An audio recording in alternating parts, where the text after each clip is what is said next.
Hello, everybody. My name is Ray. Welcome to the Evangelical Dark Web. Today, we're going to talk about GETTR. We're going to talk about Gab. We're going to talk about alternative social media platforms.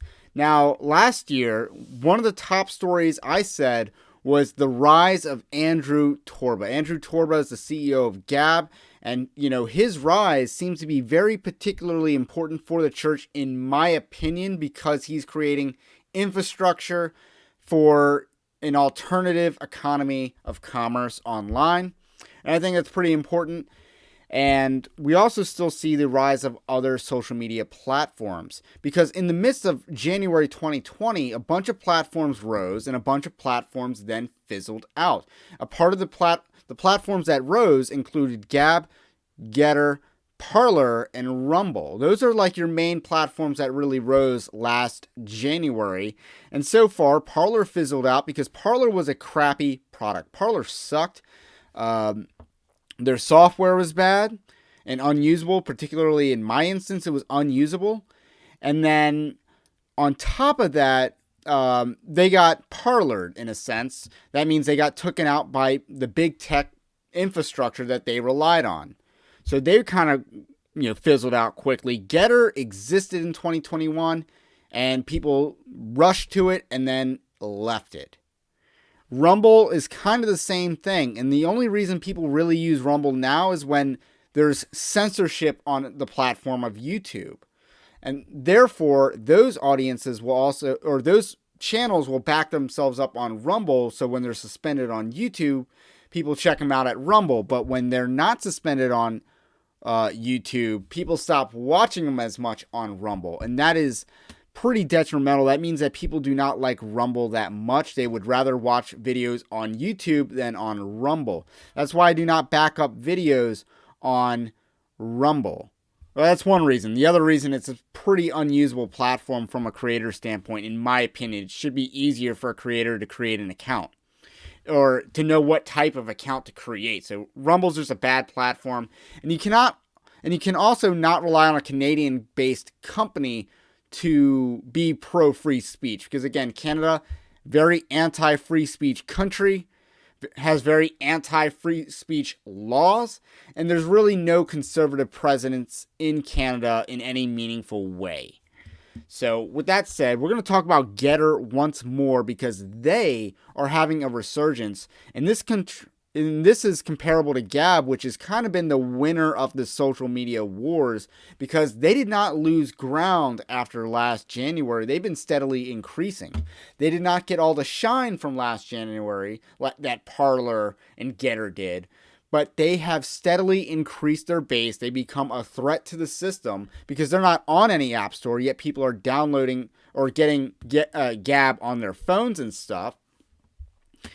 And they have a growing user base, and it'll be interesting what role that this alternative platform plays in the 2022 elections. But until then, GETTR seems to be the new hotness, or the renewed hotness at the moment, because people like Joe Rogan have joined the platform following a mass censorship campaign on Twitter and Facebook.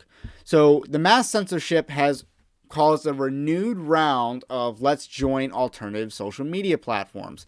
This has happened multiple times in the past, and GETTR in the past has thus far failed to capitalize off of the momentum. They were able to get customers, but they were not able to capture that audience. And that's been GETTR's struggle. Gab seemed to have perfected that because they have a very core audience. Odyssey is another one that seems to have done much better than their more direct alternative competitor in Rumble. So that's kind of the status of social media. So GETTR's the new hotness alternative to Twitter. But the problem is the free speech question. That is a serious question when it comes to GETTR. Specifically, the fact that GETTR has banned Nick Fuentes from their platform. Who is Nick Fuentes? I'll be honest when I say I'm not all that familiar with his content. He is a Gen Z person who's not married, has no children, has never run for office that I know of, and has never really operated a company outside of his own personal brand of being a cultural commentator. That's not to say that he can't be good at what he does, but to me, he just has no life experience. So I don't know how much I can really value what he says. That's just why he doesn't really appeal to me. I get that he appeals to some people. He's a tradcath from what I gather, and has some questionable views about the Holocaust, allegedly. Again, I don't follow him closely whatsoever. I'm not very familiar with him. And as far as I'm concerned, he is the enemy of my enemy. I don't know if that necessarily makes him my friend, but, if Charlie Kirk is my enemy because he's Conservative Inc. Conservative Inc. being the enemy because they try to be the gatekeepers on the right, and I don't like that. He would be the enemy of them. So I don't know whether that makes him a friend of evangelical dark web per se, but it certainly makes him not an adversary. So with that said, he should not be banned from any platforms. I think that's pretty clear. And it's clear that he was banned from GETTR. According to the reporting done by Elijah Schaefer of Blaze Media, he was banned from GETTR for offline activity and basically having a reputation before joining that platform. So he was banned from GETTR for offline activity, which is oddly enough what big tech social media companies do, is they police your offline activity. So that's really shady. That's really shady for a supposedly free speech company to ban someone for their ideology. And it's clear that this is kind of the Jared Kushner of social media sites. They do not want certain people on their platform. Those people being people that hate Jews and people that identify or are white nationalist. So that's actually really troublesome, because that means certain speech will easily be regulated. Specifically, speech critical of Israel stands to be regulated, and speech that goes against the racial narrative of the media at large. Specifically, it could easily be argued, well, not easily be argued, but the mainstream media in America argued that Kyle Rittenhouse was a white nationalist. Now, I don't think being a white nationalist means what they think it means, because to me, it's just being white and being a nationalist. But obviously, they have a different meaning for what white nationalism is. And that's okay, but again, they're labeling people like Kyle Rittenhouse that. To me, Kyle Rittenhouse, like I said in the past, it's not that he's this conservative hero or anything, but he is a proxy for the Second Amendment and the right to self-defense. That's what Kyle Rittenhouse represented. And that's what he represented in his trial.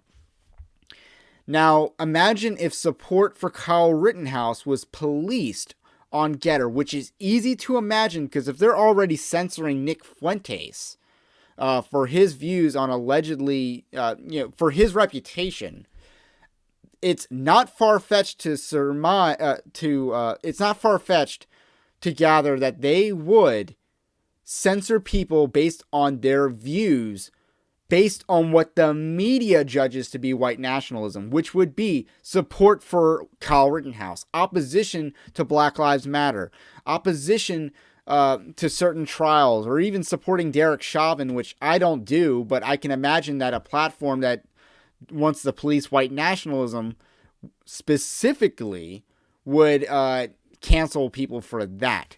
That's an issue. And that's an issue that GETTR has as far as their own credibility as a platform goes. Another thing to note, and this is based off, this whole video is based off an article on Evangelical Dark Web that you should read. It will be linked in the description below. So I didn't write the article, so I'm basically summarizing some main points, but there's a lot more meat to the article, specifically about the personalities behind GETTR. And Jason Miller is clearly the most shady of the characters, of the cast and characters of GETTR. There is like a Chinese billionaire, but he is at odds with the Communist Chinese Party. He's at odds with the Chi-Coms.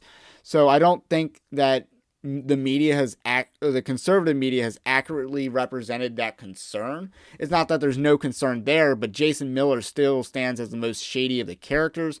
He's Branch Covidian for sure. He, worked on the Trump campaign and was, probably part of Trump's terrible messaging in 2020. The guy is a shady character, political operative. Then you have a few other people that suddenly became conservative. That's kind of an issue. But again, the right has been very forgiving of people that suddenly decided to become conservative, like Candace Owens or Dave Rubin, who is probably still isn't conservative, but still.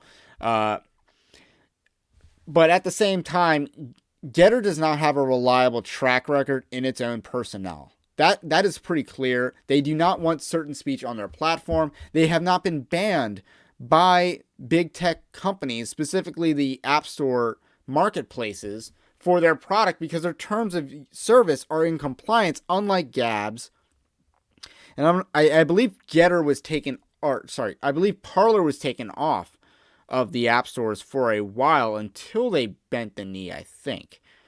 I could be wrong about that. Again, GETTR had a very crappy product, and I was unable to use it. I could not use it. It's not like I disdain the use of the product, and that's why it was unusable. No, I physically could not use it with the account that I created and actually had followers for. So another issue that is brought up in the article is this term called astroturfing, which the article uses, and that's to describe how GETTR and Parler and a lot of these alternative social media sites attracted users. And that was to use big celebrities and bringing them on board, so that the theory would be that they bring their audiences on board. And that is a very failed strategy thus far. It's been able to give you a flash in the pan, but it has not been able to sustain an alternative platform. Gab did not choose this approach, and therefore they succeeded. Sayscape, which was an alternative media platform in which I interviewed the CEO in December of 2019. I believe it was December of 2019. December of 2020. My bad. I can't do memory. December of 2020, I interviewed the CEO of Sayscape, and he would not pursue the strategy. He ultimately did not succeed in his endeavor to create an alternative social media platform, citing the fact that these companies pay a lot of times conservative grifters to join their platform, bring their audiences to their platform, and shill for their platform on other social media companies. And that does not work to create a long-term scalable platform. It creates a flash in the pan, but nothing else.